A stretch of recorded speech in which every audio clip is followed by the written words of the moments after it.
அன்பு தேவனுடைய பிள்ளையே, தேவனுடைய சமூகத்தில் என்னுடைய ஜெபம் கேட்கப்பட்டிருக்கதா? எவ்வளோ நாட்களாக ஒரு காரியத்துக்காக நான் ஜெபித்து கொண்டிருக்கிறேனே, எத்தனையோ காரியங்கள் என்னை அடிமைப்படுத்தி கொண்டிருக்குதே. இந்த அடிமையின் காரியத்திலிருந்து தேவன் ஒரு விடுதலை தரக்கூடாதா என்று அநேக நாட்களாக கேட்டுக்கொண்டிருக்கதான அன்பு தேவனுடைய பிள்ளையே, இஸ்ரவேல் ஜனங்களுடைய கூக்குரலை தேவன் கேட்டார் என்று பார்க்கிறோம். இஸ்ரவேல் ஜனங்களை தேவன் கண்ணோக்கினார் என்று பார்க்கிறோம். இஸ்ரவேல் ஜனங்களை 400 வருடமாக அடிமைப்படுத்தி கொண்டிருந்தான் பார்வோன். அந்த பார்வோன் அடிமைப்படுத்தி கொண்டிருந்ததான நேரத்தில் அவர்கள் தேவனை நோக்கி கூக்குரலிட்டார்கள். அது தேவன் கண்ணோக்கினார் என்று பார்க்கிறோம். சோதம் குமரா பாவம் தேவனுடைய சமூகத்தில் எட்டின பொழுது தேவன் கண்ணோக்கினார் என்று பார்க்கிறோம். அன்பு தேவனுடைய பிள்ளையே, இந்த கால வேளையில் உன்னுடைய வாழ்க்கையில் நீ விடுகிறதான கண்ணீர், நீ தேவனிடத்தில் கேட்குற நீ தேவனுடைய சமூகத்தில் விடுகிறதான உன்னுடைய கூக்குரலை அவர் கண்ணோக்கி கொண்டிருக்கிறார். இந்த மாதத்தில் உங்களுக்காக அவர் தூதனை அனுப்புவார்.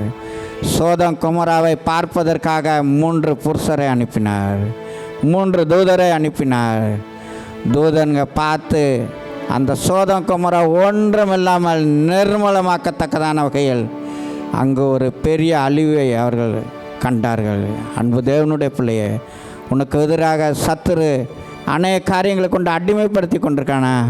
அந்த பார்வனுடைய ஆவி உன்னை விடாமல், உன்னை போக விடாமல் உன்னை அடிமைப்படுத்தி கொண்டு அமுக்கி கொண்டிருக்கிறதா? உனக்காக தேவன் அந்த பார்வனையே நிர்மூலமாக்கத்தக்கதான வகையில், அந்த பார்வன் தடையாக இருக்கிற பார்வனையே தேவன் உனக்காக இந்த மாதத்தில் தூக்கிடுவார். அன்பு தேவனுடைய பிள்ளைய, கலங்காத. உன்னுடைய கூக்குரல் எல்லாம் தேவனுடைய சமூகத்தில் எட்டிட்டு, மனுஷன் எதை விதைக்கிறானோ அதையே அறுப்பான் என்று சொல்லப்பட்டிருக்குது.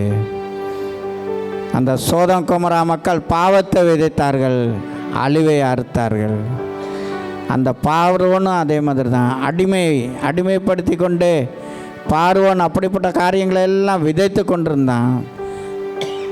எவ்வளோக்கு எவ்வளோ அவர்களை அடிமைப்படுத்த வேண்டுமோ அவ்வளோக்கு எவ்வளோ அடிமைப்படுத்தினான்.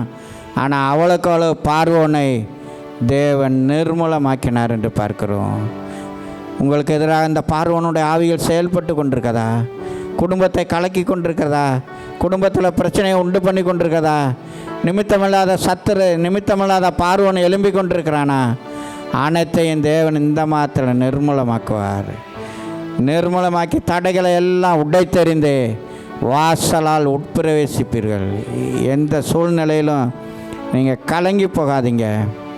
அன்பு தேவனுடைய பிள்ளைய, ஒருவேளை நீ உன்னுடைய மனுஷ சிந்தனையில் நீ நினைக்கலாம், இது அநேக வருடங்களாக இருக்கிறதான பிரச்சனை, அநேக வருடங்களாக இருக்கிறதான காரியம், அது எப்படி ஒரே நாளில் அதுலேருந்து ஒரு விடுதலை கிடைக்கணும்? 400 வருடம் அடிமைத்தனத்தை ஒரே நாளில் தேவன் விடுதலையாக்கினார். 400 வருடம், ஒரு நாள் அல்ல, 2 நாள் அல்ல. அவங்க நினச்சி பார்த்துருப்பாங்களா? 400 வருடமாக அந்த பிரச்சனையில் இருக்குது, இதிலேருந்து எப்படி நமக்கு அவ்வளோ சீக்கிரத்தில் விடுதலை கிடைக்கும்ன்று. ஆனால் ஒரே நாளில், ஒரே நேரத்தில் அவ்வளோ பேருக்கும் பார்த்திங்கன்னா அந்த சிறை இருப்பை தேவன் மாற்றி போட்டார்.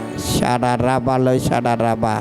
அன்பு தேவனுடைய பிள்ளைய, உன்னுடைய சிறை இருப்பை எல்லாம் சொப்பனம் ஒளிவது போல் இந்த மாதத்தில் தேவன் ஒளிய பண்ணுவார். ஆனால் கலங்காதீங்க, பயப்படாதீங்க, திட்டமானதாக இருங்க. கர்த்தருக்குள்ளாக இன்னும் நீங்கள் கர்த்தரை கண்ணோக்கி பாருங்கள். அவர் உங்களுக்கு விடுதலை தருகிற தேவனாக இருக்கிறார்.